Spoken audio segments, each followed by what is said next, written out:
ఒక్క రాయి ఏపీ రాజకీయాలను కుదిపేసింది. ఒక్క రాయి రాష్ట్ర రాజకీయాల్లో అగ్గిరాజేసింది. ఆ రాయి ఏకంగా సీఎం జగన్నే తాకింది. దీంతో రాష్ట్ర రాజకీయాలు అట్టుడికిపోతున్నాయి. ఇది ముమ్మాటికి టీడీపీ కుట్ర అంటూ వైసీపీ నేతలు భగ్గుమంటున్నారు. వైసీపీ స్క్రిప్ట్ అంటూ టీడీపీ నాయకులు కౌంటర్లు విసురుతున్నారు. ఇరు పార్టీల నేతలు విమర్శలు, సవాళ్లతో ఒక్కసారిగా ఏపీ పాలిటిక్స్ హీటెక్కాయి. అసలు సీఎం జగన్ పై రాయి విసిరిన ఆ ఆగంతకుడు ఎవరు? పోలీసుల అదుపులో ఉన్న నేరస్తులు ఏం చెబుతున్నారు? ఈ ఘటనపై ఈసీ ఎలా రియాక్ట్ అయింది? ఏపీ సీఎం జగన్ పై దాడి కేసులో విజయవాడ పోలీసులు వేగం పెంచారు. ఓ వ్యక్తిని అదుపులోకి తీసుకున్న పోలీసులు అతన్ని రహస్య ప్రాంతంలో విచారిస్తున్నట్టు తెలుస్తోంది. దాడి కేసులో నిందితుడిపై అటెంప్ట్ మర్డర్ కింద కేసును నమోదు చేశారు. స్కూల్, టెంపుల్ మధ్య ఉన్న ఓపెన్ ప్లేస్ నుంచి దాడి జరిగినట్టు పోలీసులు ప్రాథమికంగా నిర్ధారించారు.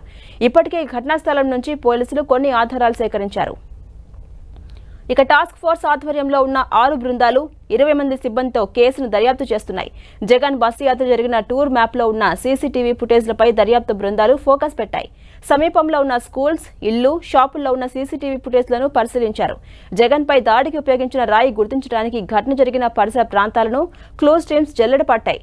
డ్రోన్లతో సీన్ రీకన్స్ట్రక్షన్ కూడా చేశారు. హై ప్రొఫైల్ కేసు కావడంతో కేసు విచారణను పోలీసులు సీరియస్ గా తీసుకున్నారు. విజయవాడ కమిషనరేట్ పరిధిలో ఉన్న రౌడీ షీటర్లు ఎక్కడ ఉన్నారనే దానిపై రిపోర్ట్ సిద్ధం చేస్తున్నారు క్రైమ్ పార్టీ పోలీసులు. ఈ కేసులో కీలక ఆధారం ట్రేస్ చేయడం ద్వారా ఈ కేసును ఓ కొలికి తేవాలంటూ పోలీసులు శతవిధాలా ప్రయత్నిస్తున్నారు. ఘటన జరిగిన సమయంలో ఎవరెవరు గ్రూప్ కాల్స్ మాట్లాడారో గుట్టులాగుతున్నారు. అనుమానాస్పద గ్రూప్ కాల్స్ పై విచారణ జరుపుతున్నారు. ముఖ్యమంత్రి జగన్ మీద దాడి ఘటనపై సింగ్ నగర్ పిఎస్లో కేసు నమోదైంది. వైసీపీ ఎమ్మెల్యే వెల్లంపల్లి శ్రీనివాసరావు ఫిర్యాదుతో సింగ్ నగర్ పోలీసులు ఈ ఘటనపై కేసు నమోదు చేశారు. ఐపీసీ సెక్షన్ 307 కింద కేసు నమోదు చేశారు. ఈ ఘటనపై నాన్ బెయిలబుల్ కేసు నమోదు చేశారు పోలీసులు. సీఎం జగన్ పై రాళ్ల దాడి ఘటనపై కేంద్ర ఎన్నికల సంఘం ఆరా తీసింది. ఈ మేరకు ఆంధ్రప్రదేశ్ ప్రభుత్వానికి ఈసీ కీలక ఆదేశాలు జారీ చేసింది.